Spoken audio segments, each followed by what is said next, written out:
सोनम अभी जिंदा है। राजा और सोनम की स्कूटी मिल गई, सोनम की जैकेट मिल गई, राजा के मोबाइल के टूटे हुए हिस्से मिल गए, राजा की डेड बॉडी मिल गई। जिस हथियार से राजा कथित तौर पर मारा गया वो हथियार मिल गया। बस नहीं मिली तो सोनम रघुवंशी। सोनम इस वक्त कहाँ है, जिंदा है भी या नहीं, ये किसी को नहीं पता। क्या उसकी भी उसके पति राजा की तरह ही हत्या कर दी गई, या फिर उसे किडनैप कर बांग्लादेश ले जाया गया, या वो रास्ता भटक गई और इस समय खासी हिल्स के घने जंगलों में कहीं फंसी है। ये वो तमाम सवाल हैं जिनके जवाब कोई नहीं जानता। कहते हैं कि जैसे जैसे समय का पहिया घूमता है वैसे वैसे सब कुछ बदलता जाता है। समय के साथ सच की परतें खुलती जाती हैं, अनसुलझे राज की गुत्थी सुलझती जाती है। लेकिन इंदौर के राजा रघुवंशी और सोनम रघुवंशी के मामले में ऐसा होता नजर नहीं आ रहा है। शादी के बाद हनीमून मनाने मेघालय गए इस कपल में से एक अब इस दुनिया में नहीं है और दूसरे की खोज खबर सामने नहीं आ रही। राजा गुहार है कि राजा को जल्द से जल्द इंसाफ मिले, लेकिन सोनम के परिवार के मन में इस वक्त सिर्फ और सिर्फ एक ही सवाल है, जिनके जवाब ना पुलिस दे पा रही है, ना एनडीआरएफ दे पा रही है और ना ही मेघालय की सरकार दे पा रही है। मेन चीज एक्टिवा के अंदर ही सब चीज प्रूफ था, पूरा का पूरा। मोबाइल भी एक्टिवा के अंदर थे, वो रेनकोट भी एक्टिवा के अंदर था, जो टी शर्ट बच्चन की थी वो भी एक्टिवा के अंदर थी। तो वो डेड बॉडी के पास कैसे पहुंची, वो डेड बॉडी नीचे खाई में 200 फीट नीचे कैसे पहुंची कचरे के ऊपर। जब मर्डर ऊपर हुआ है तो हथियार भी डेड बॉडी के पास में पहुंच गया। सोनम को गायब हुए 16 दिन का समय बीत चुका है। इन 16 दिनों में केस की जांच कर रही मेघालय पुलिस के हाथ कुछ अहम सुराग तो लगे हैं, लेकिन अभी तक ये सुराग सोनम को ढूंढने में नाकाफी साबित हुए हैं। केस की कड़ियां और भी ज्यादा उलझती जा रही है। सोनम के परिवार का ये दावा है कि सोनम अभी भी जिंदा है और उसे किडनैप करके बांग्लादेश ले जाया गया है और ये काम मेघालय में अवैध तरीके से घुसे बांग्लादेशी घुसपैठियों का है। वैसे पूरी टाइमलाइन को अगर समझे तो परिवार के इस बात में कुछ तथ्य भी नजर आ रहे हैं। दरअसल 8 मई को पूर्वी खासी हिल्स की डीएम ने एक एडवाइजरी जारी कर दी है। एडवाइजरी में लिखा जाता है कि आपराधिक मानसिकता वाले कुछ बांग्लादेशी घुसपैठियों का एक ग्रुप खासी हिल्स के आसपास दिखाई दिया है। ये वही खासी हिल्स का इलाका है जहां से राजा की डेड बॉडी मिली है। इसी वजह से 8 मई से 8 जुलाई तक जीरो लाइन के 1 किलोमीटर के रेडियस में नाइट कर्फ्यू लगा रहेगा। पूर्वी खासी हिल्स बांग्लादेश की सीमा के बेहद करीब है और इस इलाके की कठिन भौगोलिक स्थितियों की वजह से बॉर्डर पर कोई फेंसिंग भी नहीं है। जिस जगह पर राजा रघुवंशी की लाश बरामद की गई वहां से बांग्लादेश की सीमा मात्र 22 किलोमीटर दूर है। ऐसे में सवाल उठ रहे हैं कि क्या बांग्लादेशी घुसपैठियों ने ही पहले राजा रघुवंशी की हत्या की और इसके बाद सोनम रघुवंशी को अगवा कर अपने साथ ले गए। राजा की डेड बॉडी के पास से उसके मोबाइल का टूटा हुआ हिस्सा बरामद हुआ है। साथ ही पास ही एक धारदार हथियार जिसे दाव कहा जाता है वो भी लाश के पास ही मिला है। पुलिस का मानना है कि राजा की हत्या इसी हथियार से की गई है, लेकिन जिस हथियार को मर्डर वेपन माना जा रहा है वो बिल्कुल नया है। ऐसा लग रहा है कि उसे हत्या से ठीक पहले खरीदा गया था और फिर इससे राजा की हत्या की गई थी।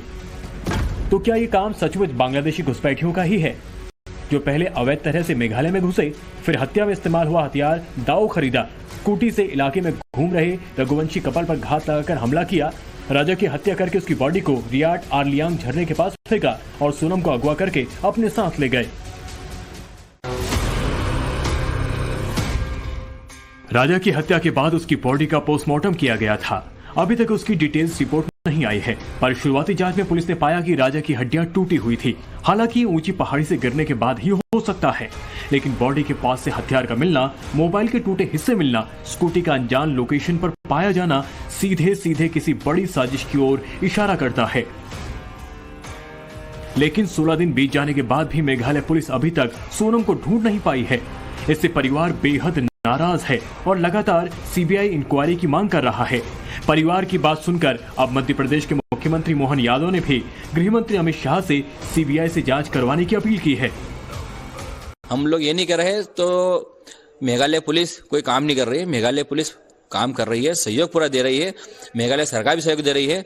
बस सोहरा पुलिस स्टेशन जो है वो ज़्यादा एक्टिव नहीं है इस काम में, हम लोगों को ऐसा लग रहा है, क्योंकि वहाँ पे जो सोहरा पुलिस स्टेशन जो है उनके हिसाब से जो काम होना चाहिए फुर्ती में वो काम नहीं हो पा रहा वहाँ पे। चीज़ तो है इसमें मुख्यमंत्री जी ने जो ट्वीट किया है उसके बाद हमको इसमें उम्मीद है और जल्दी हमको जो है सीबीआई जांच में बैठेगी। हालांकि मेघालय में local police, SOT, NDRF, SDRF सब मिलकर लगातार सोनम को खोजने की कोशिश कर रहे हैं।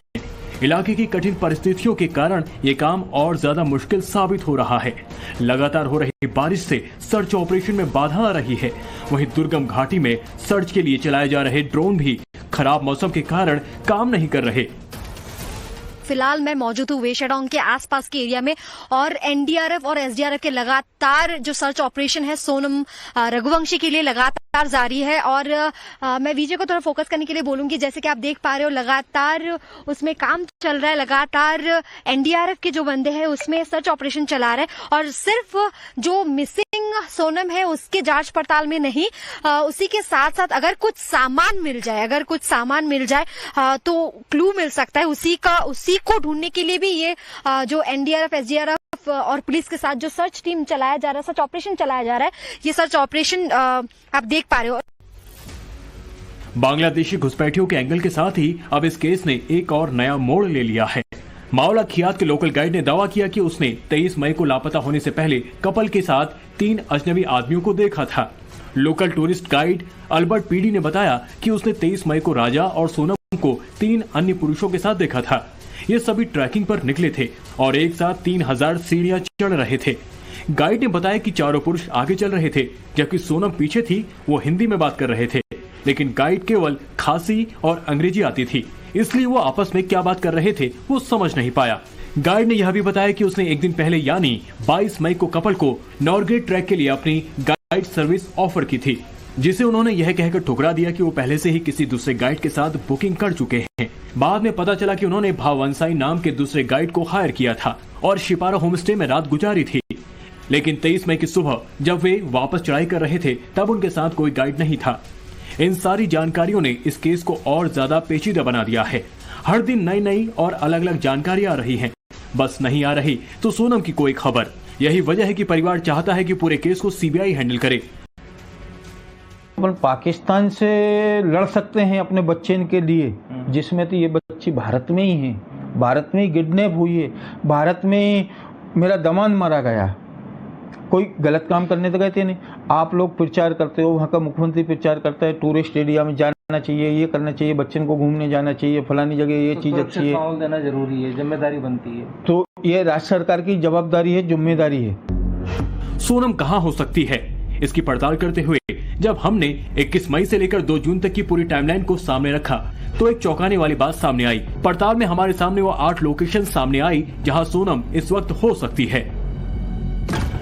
लोकेशन नंबर 1, 21 मई शाम 6 बजे, बालाजी गेस्ट हाउस, शिलोंग। सोनम और राजा शिलोंग बालाजी गेस्ट हाउस पहुंचे। होटल में चेक इन करते वक्त उनका सीसीटीवी फुटेज सामने आया। लोकेशन नंबर 2, 22 मई सुबह का वक्त, केटिंग रोड, शिलोंग। सोनम और राजा ने केटिंग रोड से स्कूटी किराए पर ली और वहां से वो वापस बालाजी गेस्ट हाउस पहुंचे। बिना नाश्ता की होटल से चेकआउट किया और मैनेजर को बताया कि वो 25 तारीख को लौटेंगे और जरूरत पड़ने पर कमरे के लिए कॉल करेंगे। लोकेशन नंबर 3, 22 मई, सोहरा, चेरापूंजी। राजा और सोनम शिलोंग से चेरापूंजी की ओर रवाना हुए। अपने साथ उन्होंने 2 बैग रखे और रेनकोट मोबाइल को स्कूटी की डिग्गी में डाला। लोकेशन नंबर 4, 22 मई शाम का वक्त, पूर्वी खासी हिल्स। दोनों पूर्वी खासी हिल्स के एक गांव में पहुंचे जहां उन्होंने पर्यटकों के लिए बनी स्थायी पार्किंग में स्कूटी को पार्क किया और स्थानीय गाइड के साथ नुंग्रियाड गांव के शिपारा होमस्टे तक गए। लोकेशन नंबर 5, 23 मई सुबह का वक्त, पूर्वी खासी हिल्स। सोनम और राजा ने होमस्टे से चेकआउट किया और बिना गाइड के मालवा खियात गांव लौट आए। गांव छोड़ने के बाद उनका कोई पता नहीं चल पाया। गाइड ने पुलिस को बताया कि वो वापस उनके साथ नहीं लौटे और दंपति ने कहा कि वो खुद मैनेज कर लेंगे। लोकेशन नंबर 6, 24 मई, सोहरारिम गांव, पूर्वी खासी हिल्स। गांव के मुखिया ने पुलिस को सूचना दी कि गांव में एक स्कूटी लावारिस हालत में मिली है। लोकेशन नंबर 7, 25 मई, सोहरा, मेघालय। ई चालक के रिकॉर्ड के माध्यम से स्कूटी मालिक का पता लगाया गया। मालिक ने सोहरा पुलिस थाने में पुष्टि की ये स्कूटी उससे राजा रघुवंशी और सोनम ने किराए पर ली थी। लोकेशन नंबर 8, 26 मई, सोहरारिम, पूर्वी खासी हिल्स। सोनम और राजा को खोजने के लिए टीमें बनाई गई और सर्च ऑपरेशन शुरू कर दिया गया। लोकेशन नंबर 9, 2 जून, वई साउडोंग, पूर्वी खासी हिल्स। पुलिस के ड्रोन ने रियाट आर्लियांग झरने के नीचे गहरी खाई में एक शव देखा। परिवार ने बॉडी को पहचान कर बताया कि ये राजा रघुवंशी की बॉडी है। ये वो 9 लोकेशंस हैं जहां सोनम हो सकती है। पुलिस इन्हीं लोकेशंस में सोनम को ढूंढने की कोशिश कर रही है। उधर हर दिन सोनम के वापस आने की उम्मीद कम होती जा रही है। ऐसे में खुद को सहारा और हिम्मत देने के लिए परिवार ने टोटके के तौर पर घर के बाहर सोनम की उल्टी तस्वीर लटकाई है। मैं इस वक्त इंदौर के गोविंद नगर खालचा में मौजूद हूं और यही वो गली है जहां पर सोनम का घर है।